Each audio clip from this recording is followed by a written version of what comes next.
Hello friends and welcome to my YouTube channel, and this is our course in which we are discussing about the historical background of the Indian polity. This is lesson number 2 of the course in which we will be discussing about the Charter Act of 1853 and the Government of India Act of 1858. My name is Rohan Kumar Singh. I have completed my graduation in Electrical and Electronics Engineering from SIRTS College Bhopal, and it is in India. And if you like this video, please do hit the like button, and if you want to subscribe my YouTube channel, you can just click to the subscribe button to get more such awesome educational videos on different topics. So the conclusion which we can draw from my previous video, which was based on the Regulating Act of 1773, the Pitt's India Act of 1784, and the Charters Act of 1833. So if you have not watched my previous video yet, I would recommend you to please watch my previous video. So the link for that video you can get in the top right corner of this video. So there was an increasing centralizing tendency in the administration of British India from 1773 to 1833. Okay, the East India Company was being gradually reduced in its power. Okay, by the subsequent act which was passed from 1773 to 1833, because the administration of East India Company was not good and they were not administering India in a way the British government in Britain actually wants. Also, there was no provincial autonomy during that time because the legislative powers of the provinces were being taken away during that time, and the office of the Governor General of India was being given with more responsibility. So the Governor General of India was being a very powerful person during that time. So we'll discuss about the Charters Act of 1853. So there were three Charters Act which was passed in 1813, then 1833, and the last was in 1853. So what it actually does, it separated the executive function and legislative function of the Governor General's Council, and it created a new body of 6 members which was called as the Indian Legislative Council, which was entrusted with passing legislation, making legislation in India, and it was functioning as a mini parliament during that time. It also established an open competition system for the selection of civil servants in India, and it was open for the Indians also.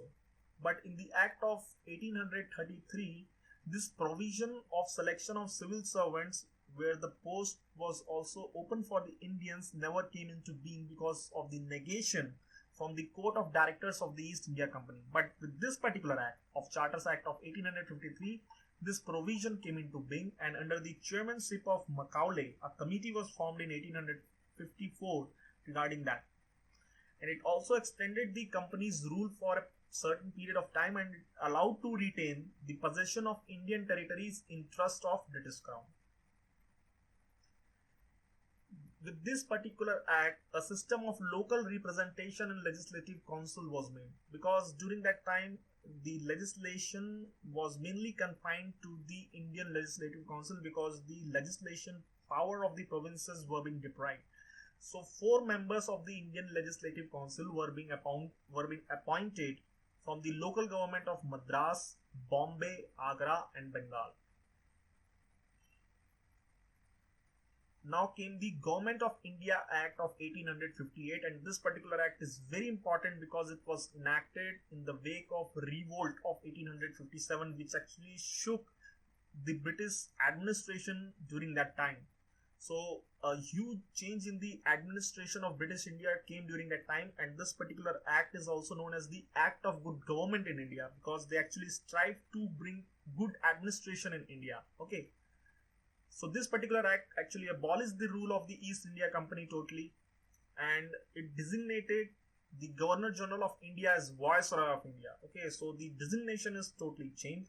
Now the Governor General of India became the Viceroy of India, and Lord Canning became the first Viceroy. So I have already told in my previous video that the first Governor General of Bengal, so mind the word Governor General of Bengal, that was Lord Warren Hastings.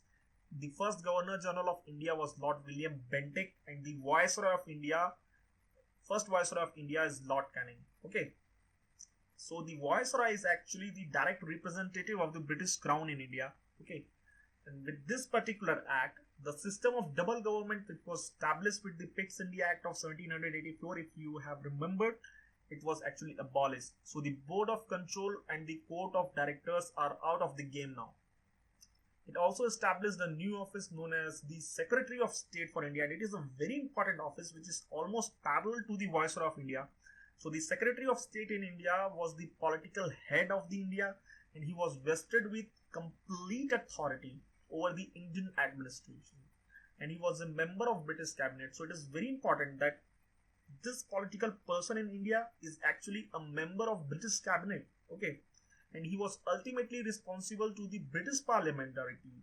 So the Viceroy and Secretary of State for India are two main governors of India during that time. There are two main functionaries of India during that time. Okay, and Secretary of State for India is totally a very powerful and a different body from Viceroy of India. They work together, okay, but they are not responsible for each other. They both of them are responsible to the British Crown. Okay, and the Secretary of State, especially, he was responsible to the British Parliament. All right. So for the Assistant of Secretary of State in India, 15-member council known as the Council of India was formed, and the chairman of that particular council was the Secretary of State himself. Okay. So with this particular act, the whole governance of India was being transferred from the hand of a private company in Britain to the government of Britain. All right. So can you imagine a country which is far mile away? Okay, they are separated by a long boundaries, a long way, a long channel was there. So a country which was there in one part of the world is being governed by a country in the other part of the world. So this is the power of colonization, that you are sitting somewhere and you are governing another country which is far from away from your native place. So this is all the story of the Charters Act of India of 1853 and the Government of India Act of 1858. So this is all which I wanted to discuss with you guys. If you like this video, please do hit the like button, and you can also subscribe to my YouTube channel to get more such awesome courses on different educational topics. And if you have any kind of suggestions or any kind of doubt, you can ask it in the comment section below and I will reply to you, friends. This is my personal guarantee. And thank you very much for watching and have an awesome day.